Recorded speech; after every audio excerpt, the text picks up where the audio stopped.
Hey, welcome back to the channel. We just recently finished running power to our shed from our main power box on the side of the yard. And we did that for a couple of reasons, for adding some lights and also adding a couple outlets so we can keep things charged during the winter. And I'm gonna be showing you how we do that in this process. And a couple of things, I'm not an electrician, so make sure you do your own research. But generally speaking, if you go 18 inches down and put your line in conduit with a GFI on the outside of the box going down, that should meet most local codes. And then make sure you're running the proper conduit then to go inside the shed. But without further ado, the first step in this project is I took some spray paint and marked out exactly where I needed to bury my conduit. Then I went down to Home Depot and I rented a trencher tool.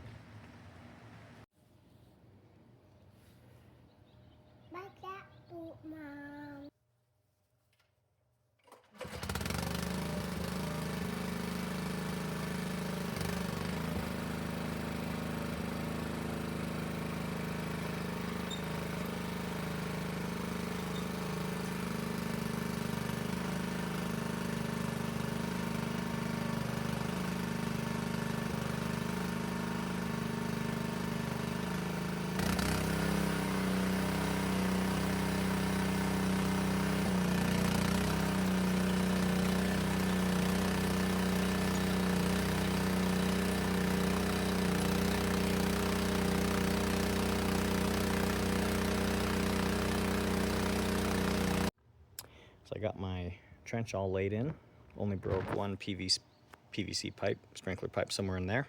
So I'll have to come back and fix that. But now I'm just getting ready to lay the conduit into the ground. That's a water main, so I don't want to break that. So take your cover off, remove the outlet if you need to. Obviously make sure the power's killed on this, which it is. And then now we need to start putting our conduit in. This probably goes without saying, but make sure you blue stake or call the number to get someone to come out to look at your utilities. Make sure you're not going to be digging anywhere you're going to have electrical lines. So I did that some weeks ago.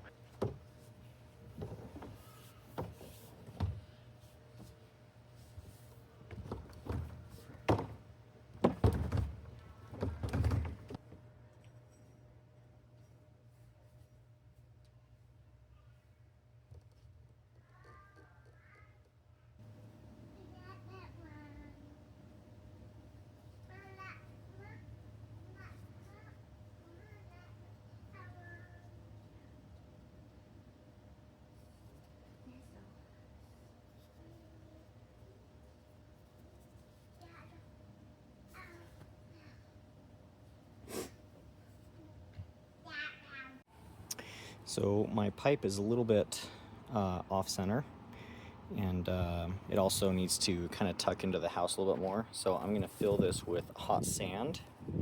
I'm going to bend this in place. You'll be able to see that. So I've got a bunch of hot sand in here right now. You can see just how pliable this is. Oh, don't touch that, sweetie.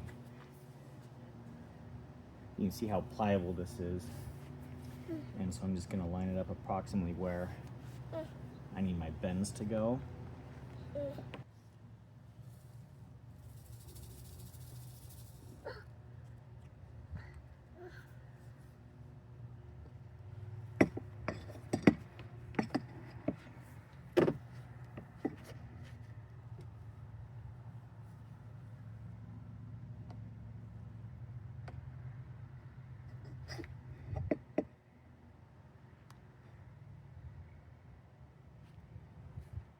So I dumped all the sand out. Now I'm just kind of holding it in place. And it only takes a couple minutes for it to then get back to being rigid again. So that's kind of how you do that process. I replaced my outlet actually to accept 3/4 inch threads, just because I decided to upsize the conduit just by one size to make it a little bit easier to pull all the cable through. So that's what you see here. This is going to be replaced with all 3/4 inch instead of 1/2 inch. Okay, so I threaded that in, get that nice and tight because this needs to be waterproof. And I use my little cement. Very important to use this stuff for all your conduit, because this will ensure that it stays waterproof. Up there. I'm not going to show this next piece on camera because that's actually in a different video that I made, but just reinstall that and then keep working your way down the line. So I ended up reworking this area a little bit. I didn't like how it was coming out of the ground, and so I did put a little bit of a bend in that pipe there. And one thing I forgot to mention, anything that's coming out of the ground needs to be Schedule 80. So I actually had to go buy some Schedule 80 because everything else was run with 40. And I remembered it just as I was gluing everything up before. So make sure this is Schedule 80. Everything in the ground can be Schedule 40. Make sure you check your own NEC code to make sure you're adhering to what you need to do. But this is all glued up now. It's been cemented in, and we're ready to move on to the other side now. Is that, oh, that's no reminder of glue coming? I'll get it down there and make sure I angle it exactly how I want before it dries. So now I'm just going to take this pipe, kind of fit it in here, see how it's going to look. Oh, I think we did pretty well because our LB is going to come out about right there. Next thing I got to do is I got to drill a hole for this into the siding, which is where that's going to mount. So I'm just going to find a drill bit the same size as the outside of that. Listen, you're still recording. Yeah. Okay.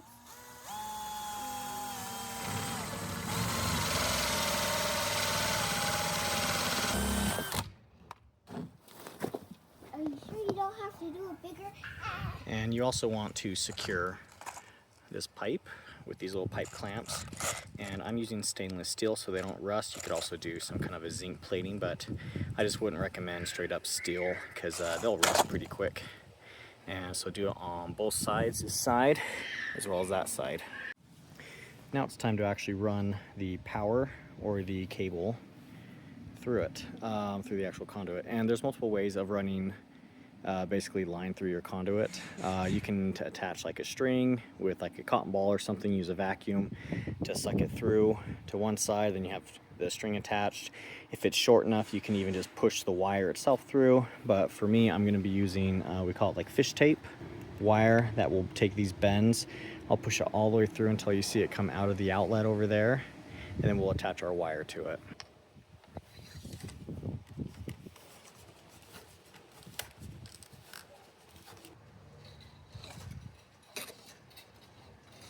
Went into the fish tape over there, and there's a pretty easy feed. So now we're going to take our wire, 12 gauge, go and tape it off to there. Now if you know exactly how long your cable needs to be, that's awesome. Go ahead and cut the 3 pieces you need, or if you're doing like a 240 volt, cut the 4 pieces. But cut the 3 pieces that you need exactly as they need to be, the length. Go pull all of them through all at once.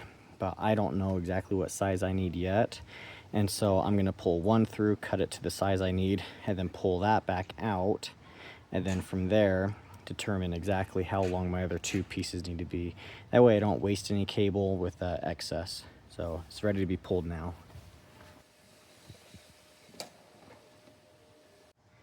Okay, you can see over there we've got the cable now out. Over here, I'm going to give myself plenty of play. I'm going to cut that right there, and I'll pull it all out and cut the rest of my cable. Okay, I'm ready to send my wires through, but if you didn't notice, I did mark each one. I only used black wire because that was cheaper in the big spool. That is allowed as long as they are marked. I did this on both sides, so you've got your hot, neutral, ground being green. And when we tape these on, we're going to kind of offset them a little bit. Something like that. So you don't have just one big ball right there. And there we have it. We pulled it right through with no issues at all. I'm amazed my projects never go that smoothly. So Make sure you watch your end so you don't pull it through, because that would totally suck. Now it's time to start making our electrical connections. So just take your tape off and start your wiring. It's a 20 amp breaker since I use 12 gauge wire, but many of you want to use 14 gauge, which would then need a 15 amp breaker.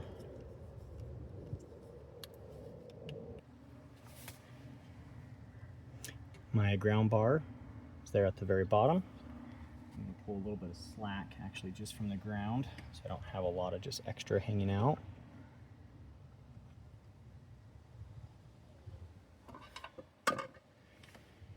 Just slide that into my ground bar.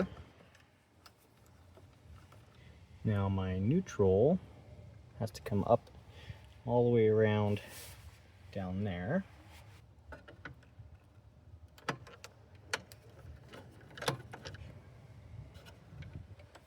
Push that down to the side like that.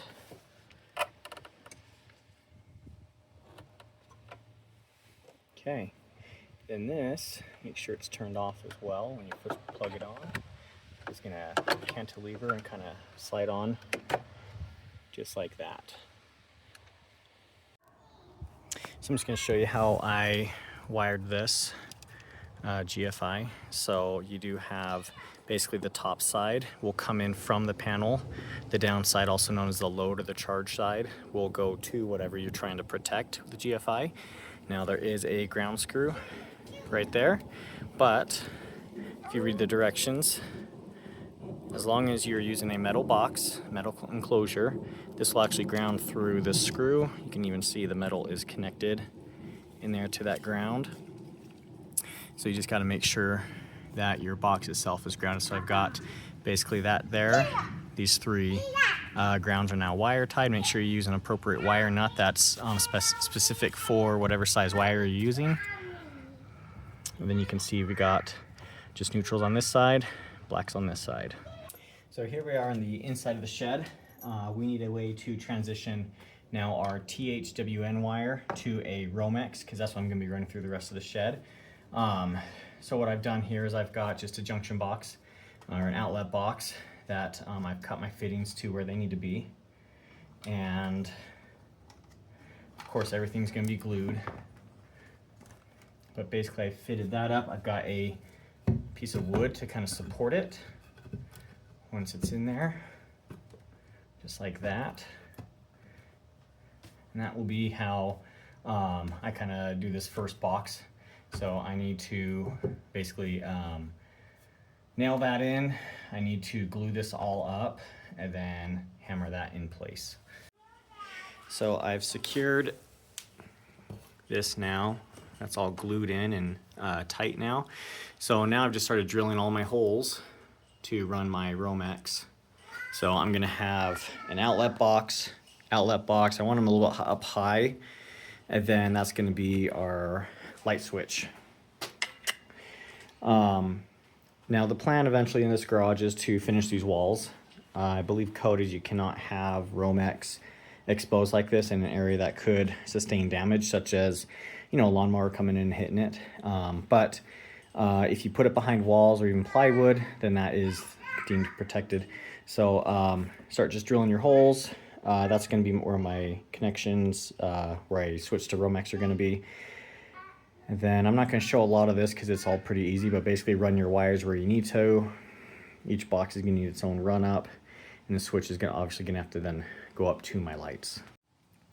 I'm about to lose the rest of my light for the day, so I'll try to keep this brief, but you can see I've basically ran a really simple circuit. This is my wires for my conduit from the outside, and I have two different Romex coming out through here. I drilled a hole through there. You can see I ran it all the way around here.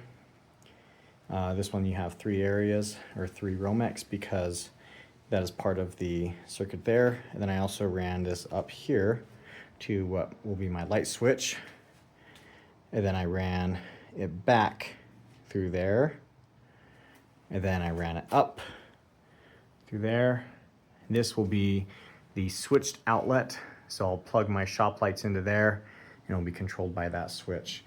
Anywhere you have a junction box or any sort of outlet switch, you need to have these secured with a little I don't know what they call them, NM staples. So that's part of code requirement. And next thing I'm going to do here now is actually combine all these together.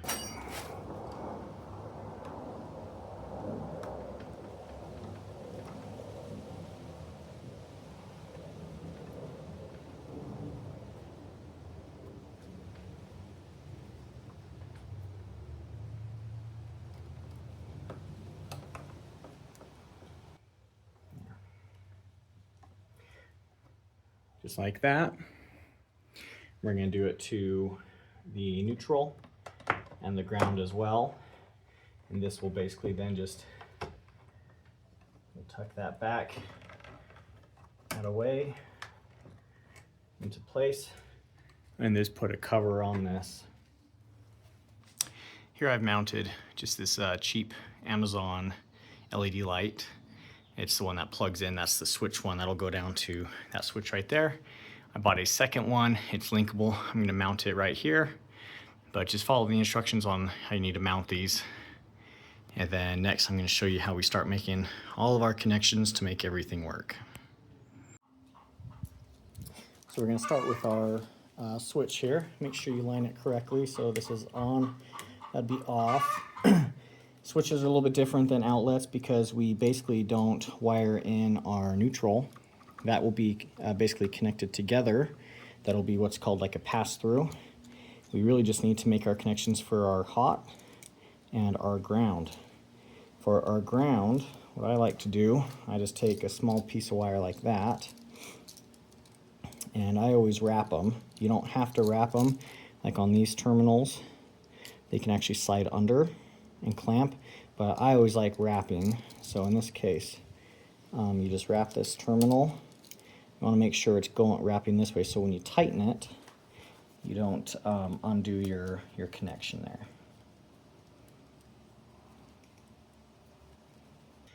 Now you need to pull back the sheathing on these, and these are a little bit long, so I'm going to trim these just a little bit.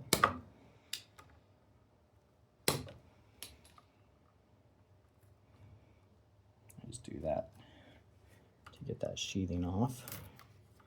Peel this back. Basically, all right, once we get our sheathing pulled back out of the way, and now it doesn't matter which black goes, which black wire goes to which black, because this is literally just a switch. It kind of interrupts the power, so it doesn't matter. But go ahead and strip off the black terminals. Then I like to take these little circles here. This is how I make my loop. I may need to strip off just a little bit more.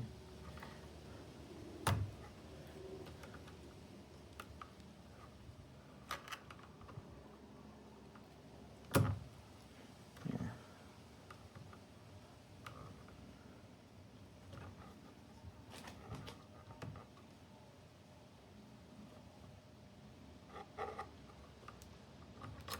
Just like that. We're going to take our white, strip that. Okay, these are going to be wire nutted together. These are going to be wire nutted together, so we're also going to add in our ground to there. There we go. You can take your pliers, pinch those together a little bit. Now tighten that again, and making sure your loop comes around that way. So as you tighten it, it pulls it in.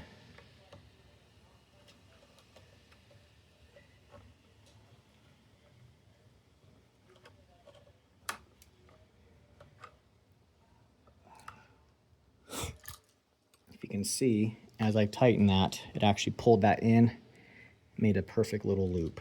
Okay, here's kind of a few tips you want to make sure. You don't want too much of this wire exposed because it becomes a hazard. It could contact something else in the box. But you also need it exposed enough where there's no insulation underneath this screw.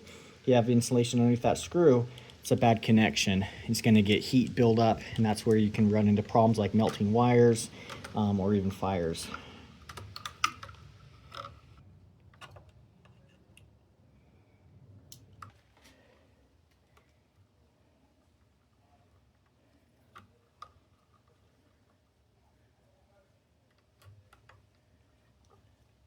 Just twist those.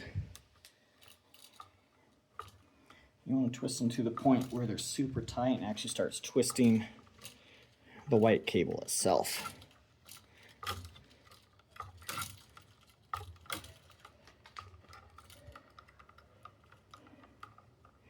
Okay, like that. Give it a good yank.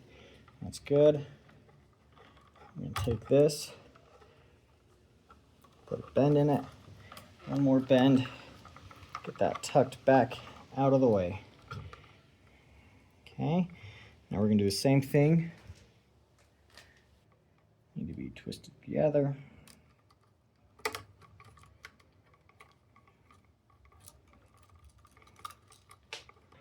That pushes back.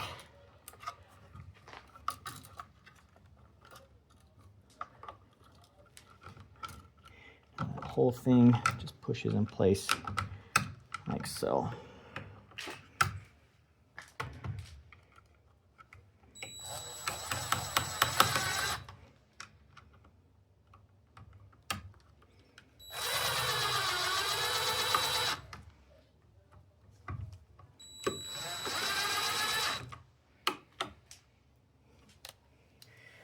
So now we're going to be doing an outlet. So start just like we did with your switch and go ahead and strip them. Okay, so we put our little pigtail on there.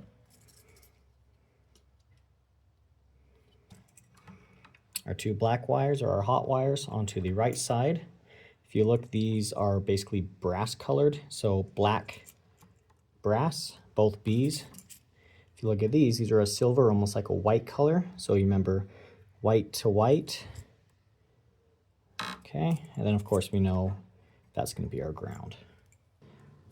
So it doesn't matter which side goes to which. It's all the same.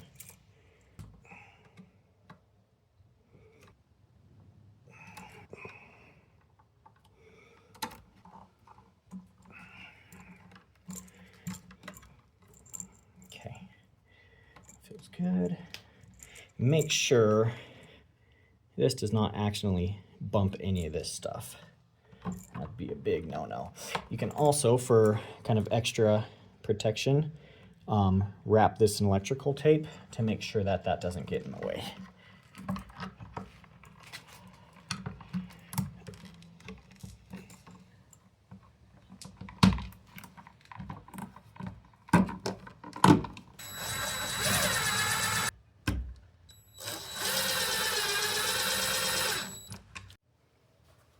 All right, this last one's going to be really easy because it's the last circuit in the line. So the only thing we're doing, I'm not even going to show you because it's really easy, but it's the same thing we were doing before, but we only have 3 wires we got to connect. So black is going to go here to brass, white is going to connect to our silver, and instead of having to do a pigtail on our ground, we're able to go directly to our ground with that.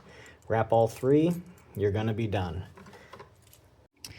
The last thing you got to do is give it a test. So if you turn this on, it doesn't trip immediately, then that's a good sign that you're releasing the right area.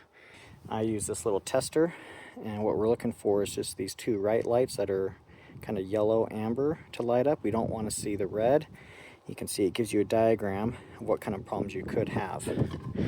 So as we look at this, our GFI, we've got a solid green light. We plug this in. There you can see our 2 lights are on, no red. So at least up to here, we're getting the proper wiring into our first outlet. Wiring's good.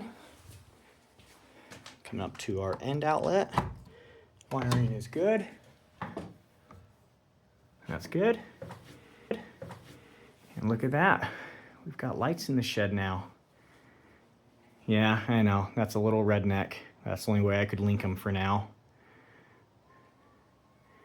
That's the best way I could do it. But little trailer park didn't hurt anyone. Okay, and that's gonna be it for this project. Please make sure you're safe with electricity. Again, I'm not an electrician by any means, nor do I claim to know anything about electricity. So if you're unsure on how to do any of this, please contact a local electrician to get them to figure it out for you. And thanks for watching. We'll see you on the next one.